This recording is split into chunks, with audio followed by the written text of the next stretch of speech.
Vous êtes-vous déjà demandé pourquoi les plats de la cuisine de grand-mère avaient souvent meilleur goût, alors qu'elle avait bien moins de moyens que nous aujourd'hui? Pas d'appareil de cuisine coûteux, pas de sauce prête à l'emploi, pas de produits d'exception, et pourtant, avec du pain rassis, de l'eau de cuisson des pommes de terre ou quelques os de poulet, on obtenait quelque chose de chaud, de parfumé et d'incroyablement délicieux. Autrefois, rien n'était gaspillé en cuisine. Chaque ingrédient recevait une seconde chance et de nombreuses petites astuces transformaient de simples restes en véritable cuisine familiale. Certaines d'entre elles sont aujourd'hui presque oubliées, bien qu'elles fonctionnent toujours. Dans cette vidéo, je vous montre 7 vieilles astuces de cuisine de campagne qui permettent d'économiser, de surprendre et de retrouver le goût d'autrefois. 1. Faire des croûtons croustillants avec du pain rassis.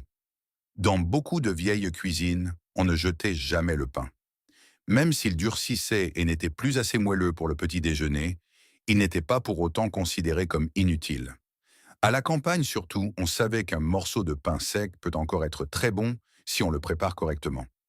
Les grands-mères coupaient le vieux pain en petits dés, y ajoutaient un peu de beurre fondu ou d'huile et l'assaisonnaient avec du sel, du poivre, de l'ail ou des herbes séchées. Ensuite, les morceaux passaient au four jusqu'à ce qu'ils soient bien dorés, croustillants et délicieusement parfumés. On obtenait ainsi des croûtons qui amélioraient instantanément chaque soupe et chaque salade. Ce qui était spécial, ce n'était pas seulement le goût, mais aussi l'état d'esprit derrière. Autrefois, chaque aliment avait une valeur. Ce qui finit aujourd'hui rapidement à la poubelle était alors transformé en quelque chose de nouveau avec un peu de patience. Et c'est précisément pour cela que ces simples croûtons avaient souvent meilleur goût que tout ce que l'on peut acheter tout prêt. Dasewar 2. Utiliser l'eau de cuisson des pommes de terre pour une sauce onctueuse. Autrefois, quand on faisait cuire des pommes de terre, on ne jetait pas l'eau sans réfléchir. Dans de nombreuses cuisines de campagne, cette eau trouble était considérée comme un petit trésor, car elle contenait l'amidon des pommes de terre. C'est précisément cet amidon qui pouvait transformer une sauce liquide et simple en quelque chose de crémeux et de savoureux. Après la cuisson, l'eau des pommes de terre était récupérée et chauffée dans une casserole. On mélangeait ensuite un peu de farine avec de l'eau froide pour obtenir une consistance lisse. On l'ajoutait lentement et on assaisonnait le tout avec du sel, du poivre et parfois un filet de lait ou de crème. On obtenait ainsi une sauce chaude qui accompagnait parfaitement les pommes de terre, la viande, les légumes ou les plats familiaux simples. Cette astuce montre avec quelle intelligence on cuisinait autrefois. Rien n'était gaspillé, pas même l'eau de la casserole.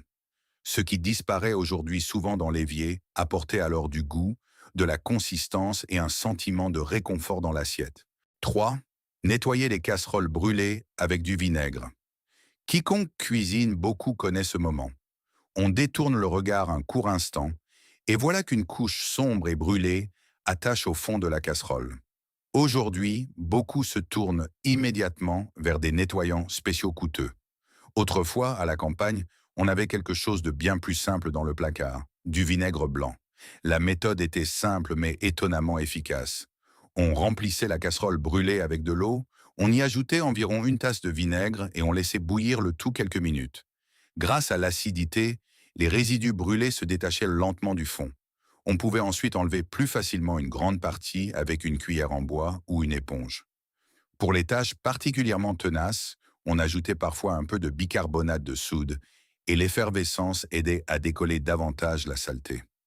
Cette astuce était non seulement économique, mais elle sauvait aussi de nombreuses casseroles que d'autres auraient peut-être abandonnées depuis longtemps. Un peu de vinaigre, un peu de patience, et une casserole apparemment ruinée redevenait un outil de cuisine utile. 4. Conserver les os de poulet pour un bouillon corsé. Autrefois, un poulet rôti n'était pas qu'un seul repas. Une fois la viande consommée, la deuxième partie commençait dans beaucoup de cuisines de campagne. Les os n'étaient pas jetés, mais placés dans une grande marmite avec des oignons, des carottes, du céleri et tout ce que la cuisine offrait encore. Ensuite, on couvrait le tout d'eau froide et on laissait mijoter lentement. Heure après heure, le goût des os, des légumes et des herbes se diffusait dans le bouillon. À la fin, on obtenait un liquide doré et puissant, qui avait bien meilleur goût que tout ce que l'on trouve au supermarché. On en faisait des soupes, des ragoûts ou des sauces. Parfois, le bouillon était simplement bu bien chaud, surtout les jours de froid ou quand quelqu'un se sentait faible. Cette astuce montre toute la sagesse de la cuisine d'autrefois. À partir de restes que beaucoup jettent aujourd'hui, on créait la base de nouveaux repas. Un seul poulet pouvait ainsi nourrir une famille, non pas une fois, mais plusieurs fois. 5. Transformer les fruits trop mûrs en confiture. Autrefois, quand les pêches, les pommes, les baies ou les prunes devenaient molles, cela ne signifiait pas qu'elles étaient mauvaises. Dans les vieilles cuisines, on y voyait plutôt une opportunité. Les fruits très mûrs étaient justement sucrés, juteux et pleins de saveurs, donc parfaits pour en faire de la confiture ou des conserves. Les fruits étaient délavés, les parties abîmées soigneusement retirées, puis ils étaient mis dans une cocotte lourde. Avec du sucre et parfois un peu de jus de citron, ils cuisaient lentement jusqu'à ce que le parfum remplisse toute la cuisine. Ce qui ressemblait tout juste à des fruits sur le point d'être jetés se transformait en bocaux remplis d'été, à déguster en hiver sur du pain, des crêpes ou des gâteaux. Cette astuce était plus que de la simple économie. C'était une façon de préserver la récolte et de transformer de simples restes en quelque chose de précieux. Chaque confiture maison racontait un petit bout du jardin, de la saison et de la patience des gens qui ne voulaient rien laisser perdre. Wesize. Utiliser une poêle en fonte pour presque tout. Dans beaucoup de vieilles cuisines, il y avait une poêle plus importante que n'importe quel appareil de cuisine moderne. La poêle en fonte. Elle était lourde, sombre, souvent vieille de plusieurs années et parfois même héritée d'une grand-mère. Mais c'est précisément ce qui la rendait si spéciale. Elle s'améliorait à chaque repas. À la campagne, on l'utilisait pour presque tout. On y faisait cuire des œufs, dorer des pommes de terre, saisir de la viande et même cuire du pain ou des gâteaux simples au four. La fonte conserve particulièrement bien la chaleur et la répartit uniformément. Cela donnait aux aliments cette croûte dorée, ce goût profond et cette sensation de véritable cuisine familiale. L'astuce résidait aussi dans l'entretien. La poêle n'était pas traitée avec des produits agressifs, mais bien séchée et légèrement huilée. Ainsi, une couche protectrice naturelle se formait avec le temps, empêchant les aliments d'attacher. Une bonne poêle en fonte n'était donc pas seulement un ustensile de cuisine, mais un morceau d'histoire familiale. Setters fabriquait son propre babber à la maison.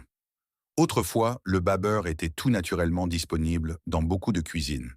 Il rendait les crêpes plus légères, les pâtisseries plus tendres et les morceaux de viande marinés plus juteux. Mais s'il n'y avait pas de babber à la maison, personne ne courait immédiatement au magasin. Les cuisinières d'autrefois connaissaient un substitut simple qui fonctionnait presque toujours. On prenait une tasse de lait, on y ajoutait une cuillère à soupe de vinaigre blanc ou de jus de citron, on remuait brièvement et on laissait reposer quelques minutes. Après peu de temps, le lait épaississait légèrement et prenait ce goût fin et acidulé dont on avait besoin pour de nombreuses recettes. Particulièrement dans les crêpes, le pain, les petits pains ou les pâtes simples, ce mélange apportait une texture moelleuse et faite maison. Cette astuce montre à quel point la cuisine d'autrefois était pratique. On n'attendait pas d'avoir les ingrédients parfaits, on savait se débrouiller. À partir de lait et d'un petit filet d'acidité, naissait quelque chose qui améliorait instantanément les plats simples. Ce sont précisément ces petits secrets qui donnaient à la cuisine de grand-mère ce goût si particulier qu'on n'oublie jamais. Au final, ces vieilles astuces de cuisine montrent quelque chose qui s'est presque perdu aujourd'hui. Autrefois, il ne s'agissait pas de toujours acheter plus, mais de tirer le meilleur parti de ce que l'on avait. Un morceau de pain rassis, un peu d'eau de cuisson des pommes de terre, quelques os ou des fruits de trop mûrs n'étaient pas des restes, mais des opportunités. Peut-être que ces astuces semblent simples, mais c'est précisément là que réside leur force. Elles permettent d'économiser de l'argent, d'éviter le gaspillage et de retrouver ce goût authentique que beaucoup connaissent encore de la cuisine de leur grand-mère. Parfois, cuisiner bien ne nécessite pas d'appareil coûteux, mais seulement de l'expérience, de la patience et un peu d'imagination. Quelles vieilles idées de cuisine connaissez-vous encore? N'hésitez pas à l'écrire dans les commentaires et à nous dire quelle astuce n'a jamais été oubliée dans votre famille.